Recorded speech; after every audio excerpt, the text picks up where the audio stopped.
Okay, we're going to talk about the asset view in Viz Artist 5. And Viz Artist 5 comes with a new asset view, replacing the old server and items view within Viz 3 and 4. It also will make search a little bit easier within your graphic hub.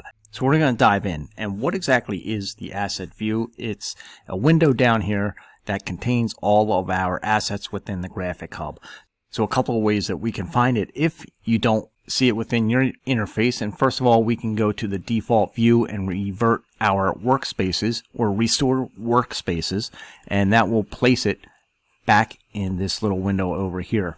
Also, you can come down to your available docs and just make sure your asset view is on right here. So here's our asset view. I'm just going to slide this doc out into its own area here so that we'll be able to see it a little bit better. And the asset view contains 4 basic parts. So over here on the left is the server tree.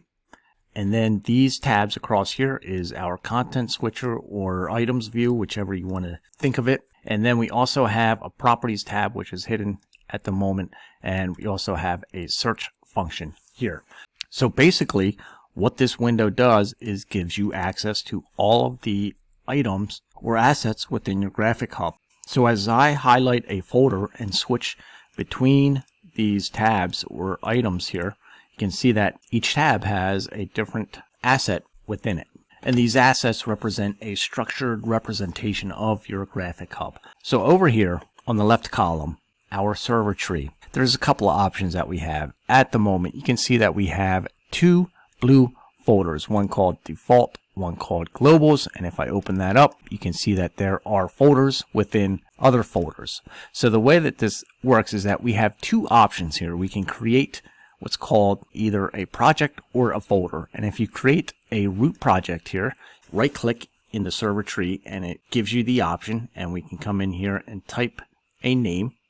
We'll type in project 1, we'll click OK, and what it did is create a blue folder. Now within that blue project folder, we can also have subfolders. And if I right click again right on the project folder, we can come down here to say create subfolder. And now we can create a subfolder. So maybe you want to organize your projects and assets in a more efficient manner. So if we come up into here, you can see that I have different projects. And within that project, we have different folders. Now at any time, we can take folders and drag them into projects or drag them into different projects and folders. You can take a folder and put it in a project, but you can't put a project into a folder. So this is a way to organize our assets within the scene tree. And anytime you need a particular asset, let's say you need an image, you would just come into the folder where it is located and find the image and then drag that into your scene tree. Once you start getting a lot of projects and folders over here, it could get quite convoluted with the amount of materials and assets that you have, and that's why organizing is going to be very important. So along with that organization, we'll also have things called bookmarks and hot folders that you can use to help navigate through this. So with over in here within the server tree, we have a lot of different options when you right click. So number 1, you can right click on a folder and you can click rename it, and we could rename this to anything we want. You just click the new name and hit OK. We also right click and we can delete that entire project. Then we right click again. If you create either a project or a folder, it will stack it in the server tree, and again we right click on it and we have our options: rename, delete, create subfolder, create subproject, add to bookmark, or rename project. If we highlight any one of these folders and or a project folder, we now have the option to come across and start clicking through our different letters here. These letters, each one stands for a different asset. So the S stands for scenes, and scenes within Vizrt you can think of as projects compared to any other software like After Effects or Photoshop, but the scene is what you open up, you create, and then you save, and what you use for on-air playout. And our G button stands for geometries. Our M stands for materials, which is for our classic Vizrt 3 render pipeline, Our Materials Advanced here is the MA, and that's again for the Vizrt T3 Classic Render Pipeline. Now we have an MD, which stands for Material Definitions, and this is used for the Vizrt T4 or 5 Viz Engine Render Pipeline. We have our I for Images, and these are images that can be used for textures. Now we also have our fonts, and these are really font styles which are used in the Viz Engine Classic Render Pipeline. We have our font faces, and this is again for the new Viz Engine Render Pipeline. FL stands for Font File, and again you can see when I change my folder here or highlight a new folder and we have this corresponding letter highlighted, how it changes and gives us icons here.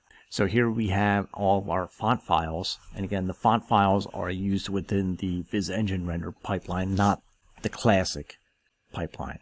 A stands for audio, so we can use audio files. SB stands for substances, SH is for shaders, and FC is for a file collection specifically used for Unreal Engine. Now there are just a couple of other parameters in here that we want to take a look at. So for instance, if we have some assets in here, at any time we can change how big or small they are. We have a thing at the very bottom here where you can increase or decrease the size of those thumbnails. There is also a list view right next to that within the window, and it gives you some additional information about each image here. Furthermore, we have a properties window. So if we highlight an image and you click on this little properties window here, we can slide this out more. You can see that within each image it has its own specific information. So if you need any information such as what the specific name is, what type of asset it is, or even the size of it, or the date created, then you can use the properties. There's also a sorting contents here, which you can sort by name, and then you can modification date, creation date, and size as well. There's also ascending and descending. So there's also a new search function in Vizrt T5, and they made it a little bit easier than previous versions in that we can come and search the graphic hub or our assets with this little bar right here. And all you need to do is type in something that you're looking for in the server. Now I have no idea where this is, but I need to find a font, so I can come in and type in the font that I need to find, and there it is. And if we click on it, you can say open asset location, and it shows you where the font is, and from that point you can just go into and find the particular font that you want and drag it into the scene tree. Now when you do have an asset within the scene tree, you can also right click on that as well. At any time you can rename it, you can delete it, you can duplicate it. You can also check it out, which means no one else will be able to use that particular asset. You also have the ability to add it to containers right to here and search any references. So that's a brief overview of the asset view in Vizrt T5.